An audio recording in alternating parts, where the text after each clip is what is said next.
Rapunzel Love Story. There was once a man and a woman who had long in vain wished for a child. These people had a little window at the back of their house from which a splendid garden could be seen, which was full of the most beautiful flowers and herbs. It was, however, surrounded by a high wall, and no one dared to go into it because it belonged to an enchantress, who had great power and was dreaded by all the world.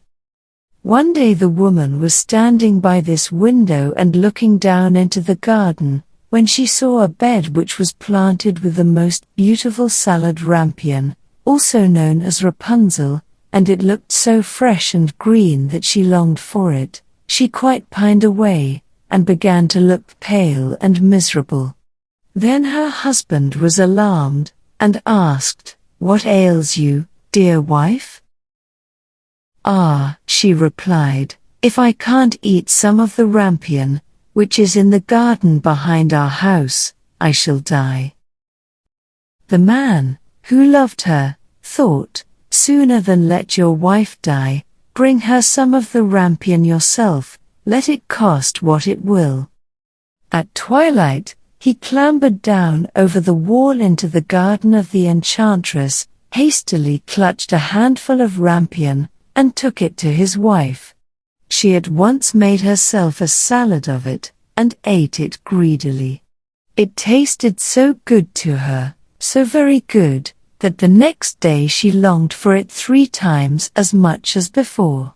If he was to have any rest, her husband must once more descend into the garden. In the gloom of evening, therefore, he let himself down again, but when he had clambered down the wall he was terribly afraid, for he saw the enchantress standing before him. "How can you dare," said she with angry look, "descend into my garden and steal my rampion like a thief? You shall suffer for it." "Ah," answered he, "let mercy take the place of justice. I only made up my mind to do it out of necessity. My wife saw your rampion from the window, and felt such a longing for it that she would have died if she had not got some to eat." Then the enchantress allowed her anger to be softened, and said to him, "If the case be as you say, I will allow you to take away with you as much rampion as you will, only I make one condition: you must give me the child which your wife will bring into the world. It shall be well treated, and I will care for it like a mother."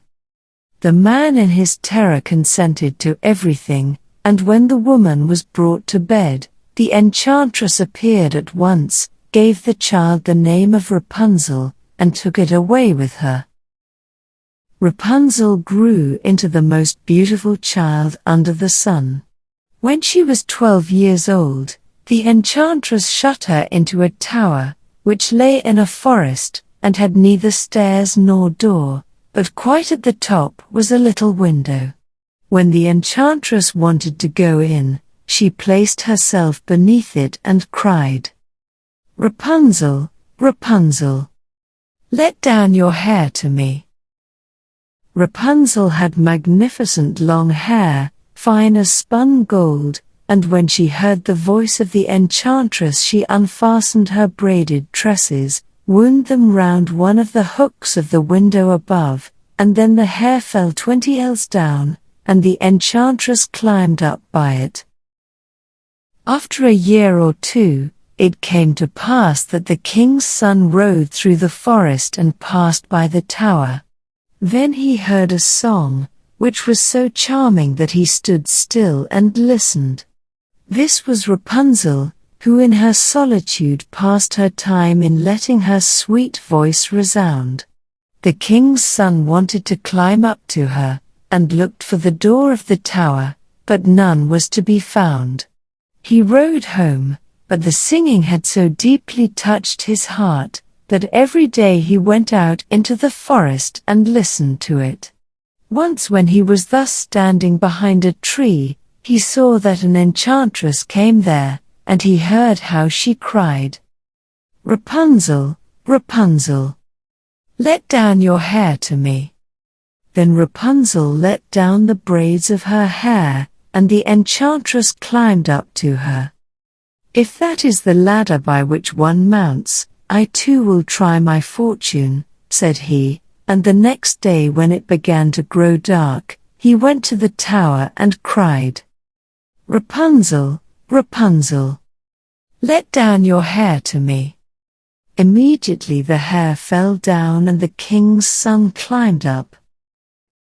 At first Rapunzel was terribly frightened when a man, such as her eyes had never yet beheld, came to her, but the king's son began to talk to her quite like a friend, and told her that his heart had been so stirred that it had let him have no rest, and he had been forced to see her.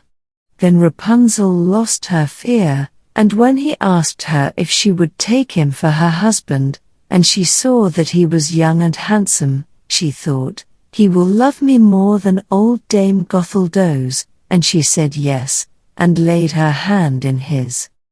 She said, "I will willingly go away with you, but I do not know how to get down.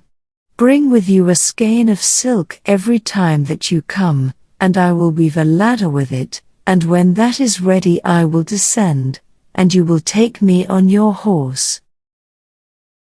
They agreed that until that time he should come to her every evening, for the old woman came by day.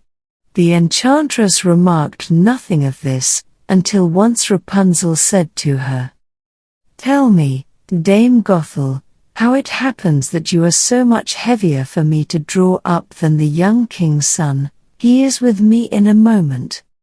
"Ah, you wicked child," cried the enchantress. "What do I hear you say?